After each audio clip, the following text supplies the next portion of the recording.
Okay, update tayo sa BTC. Bago tayo mag-start, gusto ko sabihin yung salita ko baka medyo mumble-mumble o kaya baka hindi nyo maintindihan na maayos. Kasi bagong bunot yung ngipin ko kaya medyo nag-iingat ako. Baka biglang may masabi akong mabigla ako nung may sinabi sabihin akong word baka bigla sumakit yung yung ano ko, gilagid ko no. Bagong bunot kasi. So, hindi rin ako nakapag-update masyado kasi ah nilagnat din ako no, siguro mga 2 days ako nilagnat tapos ang sakit din ng ngipin ko nung may ngipit ako no. mga at least magto 2 weeks masakit yung ngipin ko. Ayun, nung last Saturday lang no.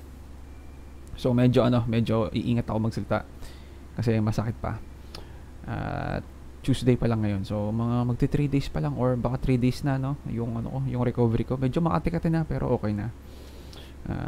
Dahan-dahan lang sa pagsalita. Anyway, update tayo sa BTC.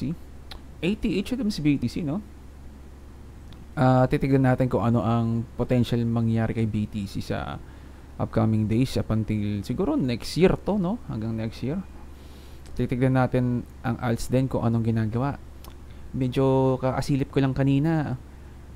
Ang laking ATH ni BTC pero yung alts, no? Parang recovery yung ginagawa, hindi ATH, pero titignan natin mamaya, ewan ko, hindi ko lang sure. Maraming mga piling alt, hindi naman marami ba? Hindi ko alam eh. Pero may mga piling alts na no, na ang lakas ng galaw.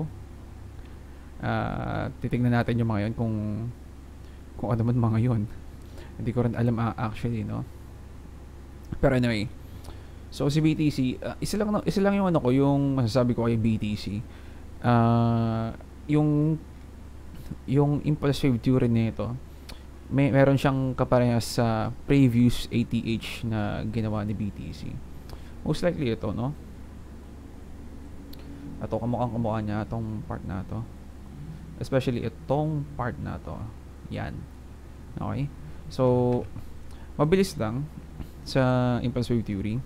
Meron tayong abang na 5 wave counts dito, no? Meron tayong 1, 2, 3, 4, 5 at dito sa loob na to, yung 5, dapat may 5 wave counts din sa loob ng macro 5. So, check natin.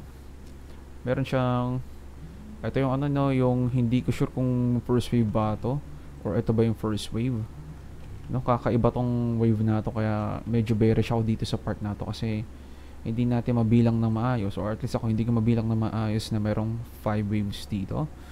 Ang pinaka maayos lang na pwedeng masabi baka meron tayong leading diagonal pero medyo parang hindi rin complete yun, no? Pero ewan ko no bakit kaya medyo hindi sure yung dito yung first wave dito. Pero since meron na tayong ATH o basically ito no nag higher high tayo dito sa point na to, ma-confirm natin na meron tayong first wave dito. So meron tayong ayun lang yung masaklap no kapag yung structure ng ng starting wave natin pangit, hindi natin mababasa ng maayos to at ang alabasan yung mga susunod na move pwede tayong mapeke. So for example pwedeng dito yung yung ABC correction, ABC then magda-dump, no? Kaya nagkamali ako dyan, no? So nagpump pa. So anyway, meron tayong first wave, second wave. Hindi ko sure kung saan dito yung third wave, baka dito yung third wave or baka dito yung third wave. So meron tayong basta around dito sa mga to. Sabihin natin dito yung fourth, tapos meron tayong kasunod na fifth dyan. So ang target nito most likely hanggang 110k. Check lang natin saglit kung 110k pa rin ba ang target. Ito 2 fib, no? Meron tayo sa 2 fib, meron ba tayo sa regular chart? Lagpas na, no? So 2.618, pwedeng 113k pa kung 2.618 ang aabutin natin. Most likely baka sa 110k to na yung last update natin, no? Kung kailan man yung last update ko, hindi ko na nabantayan kasi sobrang distracted ako sa sakit ng ngipin ko. Pero anyway, kailangan natin abangan, no, na after ng 5 waves nagkakaroon tayo ng katapusan ng bullish move, no? So after neto 1, 2, 3, hindi pa natin sure kung patapos na tong fifth wave. Check natin tong fifth wave kung saan ba to, at kailangan natin mahanap yung third wave rin pala nito, no? So tingnan natin ang volume. So alam nating may first, second dito. Ang problema saan yung third wave. So kung sabihin natin dito yung third wave, kung ito yung third wave, dapat may 5 waves din dito. So meron tayo 1, 2, 3, 4, 5. So ito yung pinaka nagme-make sense na move, no? At at maapal yung volume dito. Excuse me. Maapal yung volume. Ibig sabihin, kapag zoom in tayo dito, no, meron tayo ditong mga volume spikes, pero kumpara dito, medyo maapal to na sunod-sunod na puro green, no? Ito medyo may mga red tayo dito. So mukhang dito yung area ng third wave. Ito. So pwede natin ma-expect sa susunod na move, meron tayong some sort of fourth wave dito. So hindi natin sure kung alin ang fourth wave dito. Pwedeng fourth wave nito, pwedeng di pa tapos, pwedeng A, B, C, tapos dito pa lang yung fifth wave para gumawa to ng malaking higher high na 110 hanggang lagpas 110 to 110k to, no, most likely kung ganito ang ang ABC correction niya. Sabihin natin ganito ang gagawin niya, most likely aabot ng 140k. Check lang natin kung paano yung mga dati niyang correction, no? Ito medyo malaking correction. Possible to, no? Possible ito rin yung correction, or baka dito na yung correction na inaabangan natin. Ito, meron tayong 1, 2, 3 na after netong some sort of doji candle na to, parang kakaibang doji candle. Dito pa lang tayo mag-start mag-pump, no, ng fifth wave. So possible dito rin yan, at meron na tayong 1, 2, 3, 4, 5 dito, no? Possible din na kung dito ang fourth wave natin. So mahirap to, no? Medyo maraming possible kung ano ang fourth wave dito. Kailangan lang natin bantayan. Oops, teka lang ha. Medyo naglalag ako. Kailangan lang natin bantayan yung movement neto kapag nagkaroon tayo ng 5 waves, no? So possible meron tayong 1, 2, 3, 4, 5 dito. Possible na ganyan. Possible din na kung ito ang fourth wave natin, ABC, na ganito pa to, no? 1, 2, 3, 4, 5 na ganyan. Possible na ganyan pa. Or kung hindi pa tapos yung ABC correction, meron tayo ABC na ganyan, expect natin malayo pa to, no? Na ganito pa, 1, 2, 3, 4, 5 na ganyan. Or baka mas malaki pa dito sa line na ginawa ko, no? So bakit ko pinag-uusapan nyo? Kasi meron tayong bearish divergence sa daily, no? So alisin ko lang itong volume saglit. Ito rin yung ano ba to, yung yield curve na kapag nag-cross up madalas nagiging bear market, pero hindi pa siya hindi pa siya, parang walang silbi si yield curve kay BTC. So kuklose ko muna to kasi wala rin tayong data sa history ni BTC na nagkaroon tayo ng inversion sa yield curve. So most likely baka S&P 500 yun. May check rin natin yun. So ito na, meron tayong medyo malaki-laking bearish divergence sa daily, no? So meron tayo dito, tapos makikita natin lumiliit yung slope, no? Pero yung slope nito almost parehas lang na pabagsak, no? So medyo steep pa rin to. Ito pataas, then medyo pahina tong tong galaw, pakuba kumbaga. Ayaw natin makakita, no, kasi sign of weakness yun. Hindi meaning na gumagawa na ng ganito bearish na agad, hindi pa. Signs pa lang ng pagiging bearish. So for example dito, no? So ito example. Meron tayong isang malakas na slope, tapos biglang mahinang slope na lang.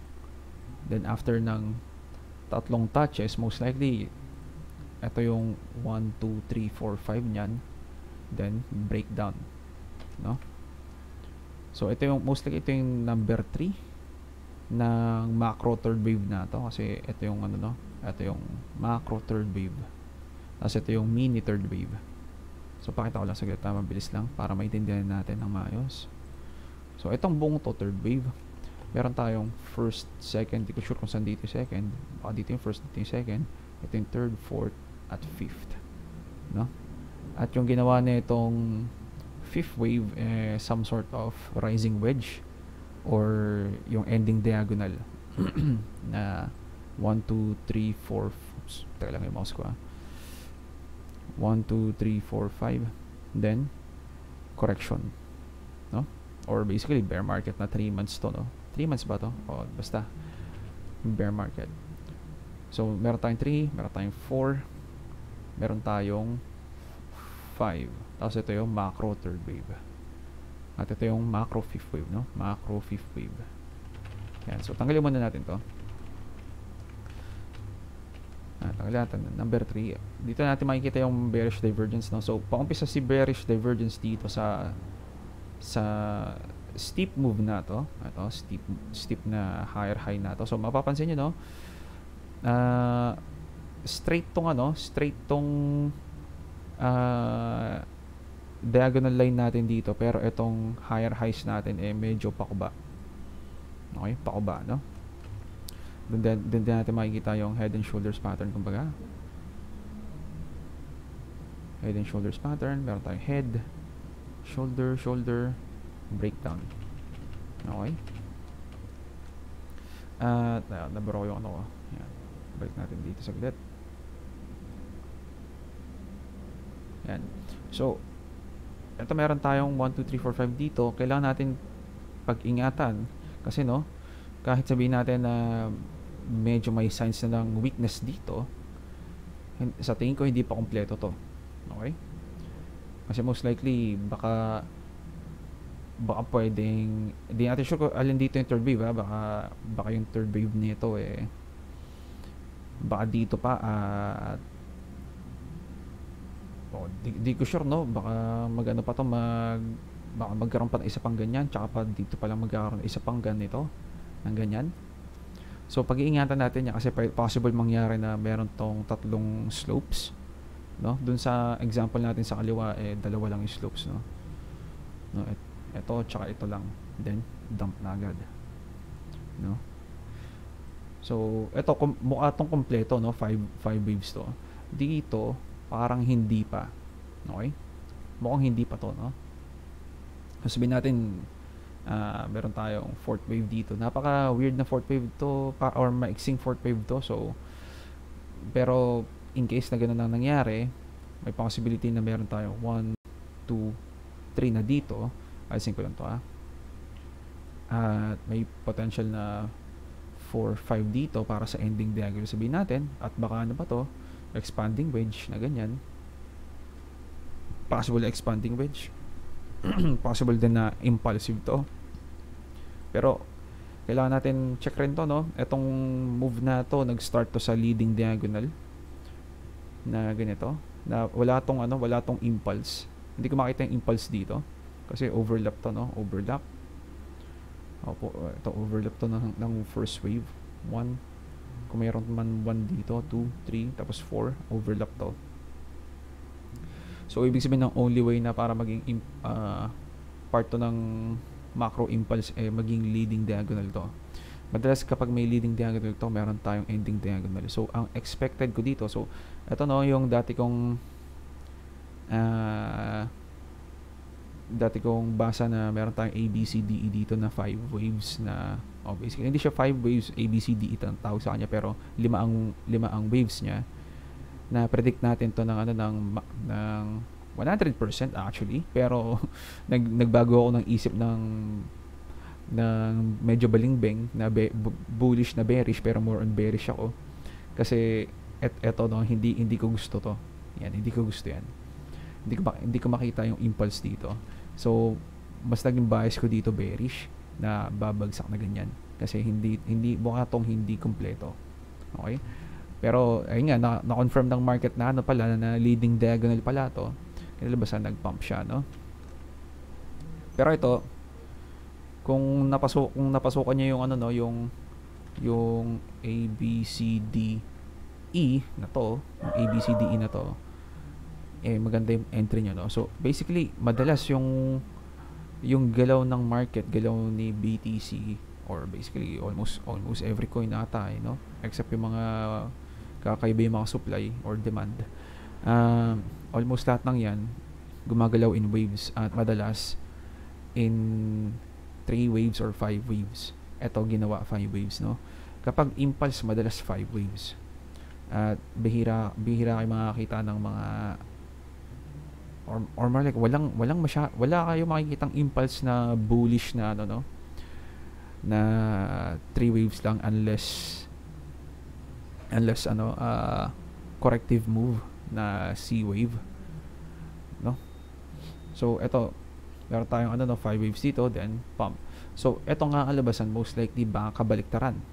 Okay, na pag nakaubuo tayo ng 5 waves dito na 1, 2, 3, 4, 5, baka baliktaran na mangyari. Okay, at most likely baka bumagsak. So pang warning ko lang sa inyo yun kasi ganun yung nangyari rin dito sa ano no, sa galaw na to. Pero tayong papuntang third wave, mini third wave, papuntang fourth wave, then meron tayong ending diagonal na fifth wave. Meron tayong 1, 2, 3, 4, 5 waves, then ABC connection, A, B, C. So meron tayong some sort of 1, 2, 3, 4, 5 dito para sa C wave no. At doon natin makikita yung mga pattern trading na rising wedge, ganun. Ito expanding wedge, ito no, expanding wedge na falling expanding wedge, which is madalas bullish. Yan, bullish madalas, tapos nag-breakout nga naman no.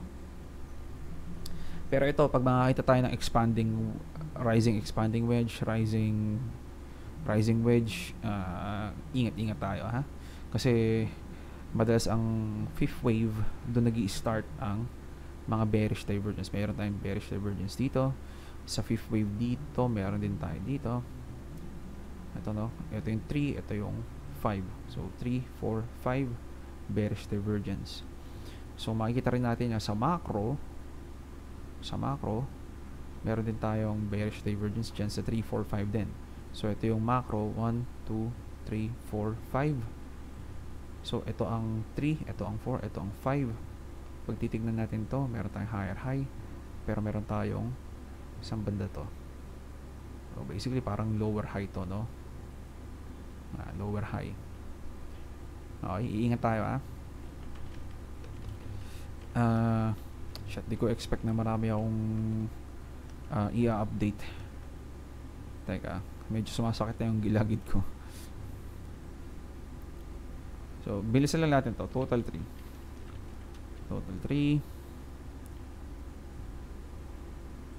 conditions 1.618. Di pa rin siya nag-ATH no, kahit ATH ng ATH si BTC. Tingnan natin si BTC dominance saglit. BTC dominance, babagsak si BTC dominance, pero medyo nagre-recover. So most likely ano to, baka nagda-dump na to, on the way to dumping at recovery na lang to bago gumanyan. Hindi ko sure kapag ganito na ang ginagawa nito, dapat may some sort of alt season ang mga alts. So nagkaroon naman tayo ng pump sa total 3. May mga pili lang yung alts no, medyo according sa hinala ko. hindi naman siya technical analysis, pero nga no, kasi pag yung pump kasi ni BTC ay tipong parang mahinang type of pump na at kinakalabasan hindi rin maganda yung health ng economy. Kumbaga may expect natin no, yung alts baka hindi mag-perform well sa ganong klaseng environment. So mukhang ganun nga no, pili lang yung alts na mga nagsisiliparan. Siguro di ako makapag-check ng mga alts, lang yung total 3 lang siguro. Kasi check natin si FTM no. FTM pump naman siya no. Pero makita natin napakalayo pa rin niya sa ATH niya no. Si XRP, sige tingnan natin na mabilis. XRP ATH si XRP. So isa sa mga nag ah, naghuhugot or nanghihila ng ng market cap si XRP para tumaas si Total 3, no? Ano pa ba? Si Solana ba nakapag ATH na ba ulit? Sol USD. Nababagsak siya, no? So parang average lang, nasa average lang si Solana ng ng total market cap natin na Total 3. Sino pa ba? Si Cardano ba may gilaw na ba? Alam ko si Cardano hindi pa nag to, no? Hindi pa nag ATH to. Ang layo pa, no? Medyo nasa below average siya. So si XRP above average, si Solana average, si Cardano below average. Sino pa ba? Ano pa, may mga hindi ko nakilala yung ibang no, alts. Si Dogecoin nasa bandang slightly below average siya, kumbaga, kasi dapat andi dito siya banda kung sabihin natin nasa same market cap value siya sa Total 3, kumbaga. Ano pa ba? Sino pa ba mga kilala? Si Polkadot, Algorand. Si Algo ba nag-80? Layo ni Algorand, no? So ito pa, layo na ito, no? Si Polkadot most likely hindi pa hindi pa nagpa-pump to ng maayos, pero medyo malaki na yung pump nito. Nagano siya, no? Almost lagpas times 2. Pero layo na ito, no? Laki ng ipapump na ito kung magpump man. AVAX, sabihin natin. USD, sabihin natin yan. Layo pa na ito. Yung mga medyo bago, si Optimism siguro. OP, USDT. Ito. Wala rin. Sino pa ba? Meron pang isa pa eh. Nakalimutan ko lang kung anong tawag sa kanya. Meron pa ba akong ma-chinek dito? SHIB. Layo rin niya sa ATH. So, ano kaya yung mga alts na yun, no, na naghihila kay Total 3 ng market cap para mag-pump ng ganun. So, XRP, sure, isa yun sa mga si VeChain kaya? VeChain? Wait. Hindi rin siya. So, sino kaya yung nagpa-pump ng ng Total 3 natin, no? Hindi ko sure, no? Total 3. Excluding BTC to at Ethereum, no? Ibig sabihin wala si BTC at Ethereum sa calculation nito. At andi dito siya sa almost ATH, no? So, si XRP andi dito, no? XRP. Mga banda dito yan, ganyan. At hinihila niya to, yung average nito, hinihila niya pataas. So, yung mga nakita nating below average, andi dito, hinihila naman pababa to. So, meron tayong mga maraming middle line siguro na hindi natin makita, or baka meron tayong mga ATH na mga altcoins na di ko alam kung anong mga pangalan nila, or baka mga pwede ring pwede ring mga bagong altcoins din sila, no? So, di ko pala naisip yun, no? Possible din na may mga bago tayong altcoins pala, no? Na nag-contribute sa total market cap pala ni ni Total 3. So possible na yun rin yung sagot rin pala, no? Hindi meaning na nagpa-pump si Total 3 meron tayong mga alts na andi dito ang price na ATH. So possible lang talaga na baka marami na tayong dinagdag na mga altcoins at tumadagdag sa siya sa total market cap ng Total 3. Pero kapag gano'n, actually mahina talaga si alts, no? Kapag iisipin natin na gano'n. Kasi makikita natin yung mga OG na malalakas ang hihina sa ngayon na dito sila banda. At kung etong pump ng Total 3 sa market cap nadadala lang ng bagong coins at na dadagdag na average out at kinakalabasan. Kaya tayo nag-ATH ng ganito kasi meron lang tayong mga bagong coins. Medyo kailangan natin pag-isipan kung malakas ba tong alt season na to. Sa tingin ko, no, kung meron man, nga, nasabi ko na, pili lang, no. Kung nari sa XRP, medyo long-winded na na yun na pump na dapat si XRP at nangyari na sa wakas. Pero anyway, tingnan natin, last one siguro, kailangan ko na i-end to, sakta ng gilagid ko. SPX, tingnan natin. Lag pa siya sa 250. Alam ko 6,100 6.1k. So regular chart ata to. Ito 2.272 6.1k, no?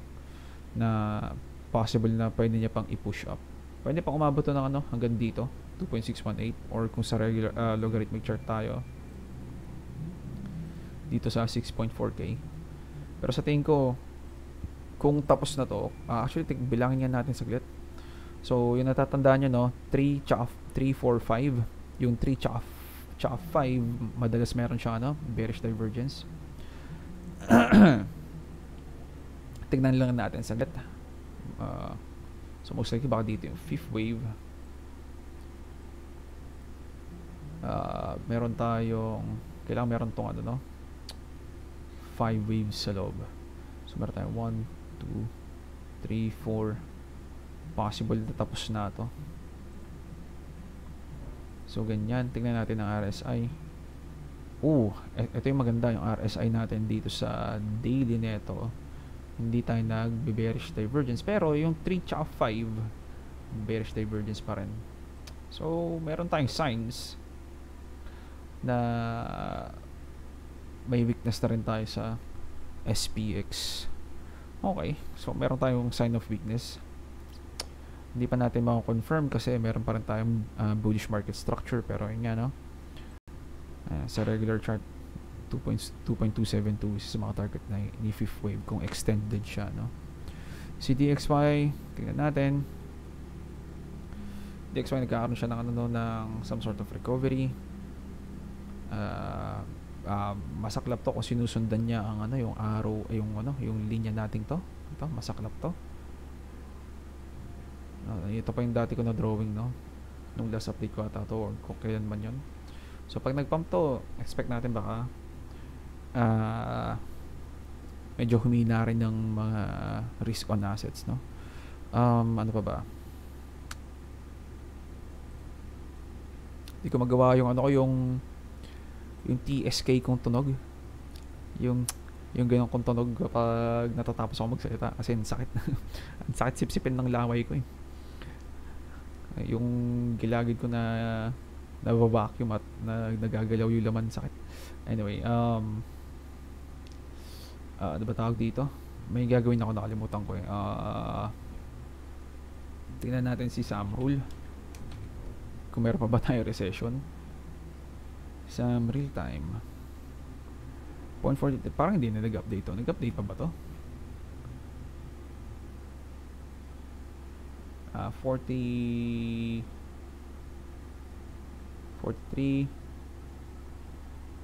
ano raw? Dalawang basis na siya, 43. Walang change. Okay, so goods pa naman to. Tingnan natin ng ano pa ba natin tingnan? Interest rate. Di ko nasubaybayan tong kung meron ba tayong mga rate cuts. Interest rate. Ganun pa rin ba? Nag-pause noong November. Nag-cut 25 basis points. Ano pa ba? Last one siguro balik tayo kay BTC na chart. Tapos buksan lang natin yung news para lang ma-update tayo sa news.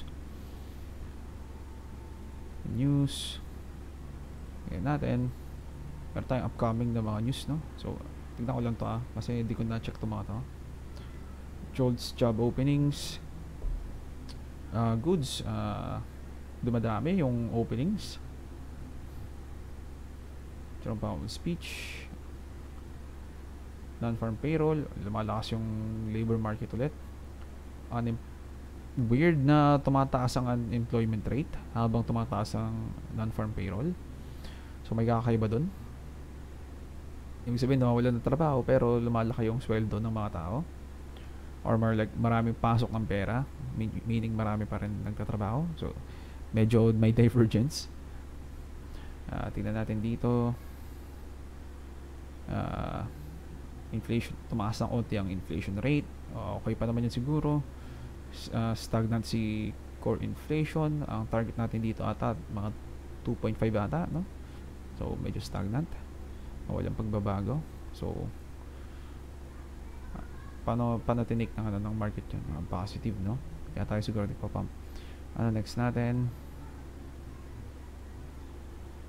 forecast 25 basis points ulit na cut, no? Kapag nagkaroon tayo ng GDP growth, ang forecast 2.8, babagsak na naman ang GDP growth natin. So ibig sabihin humihina ang ekonomiya. Personal spending, malaki pa rin ang gastos na expected. Personal income, puro divergence to, no? Mapapansin nyo, yung spending malaki pero yung income maliit. So hindi maganda yun in general sa long term, no? So mga signs, no, sa tingin ko hindi mabilis na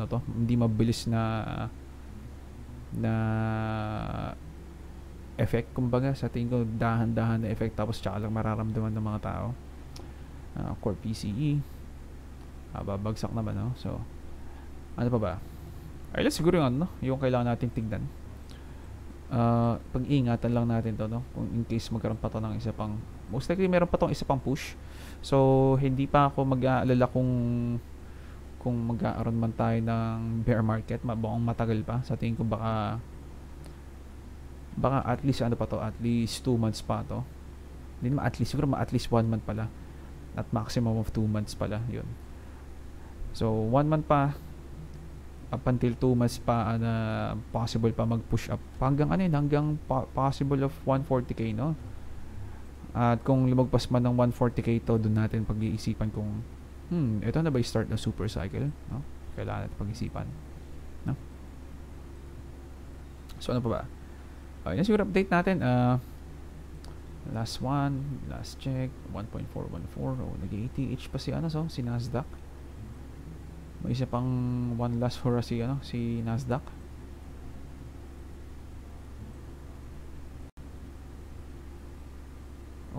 Sakto to para sa fifth wave, no? So meron tayo 1, 2. Ito ba yung 3? Ito ba yung 3? So hindi ko sure, no? So meron mukhang pabuo pa lang si Nasdaq ng 5 waves niya.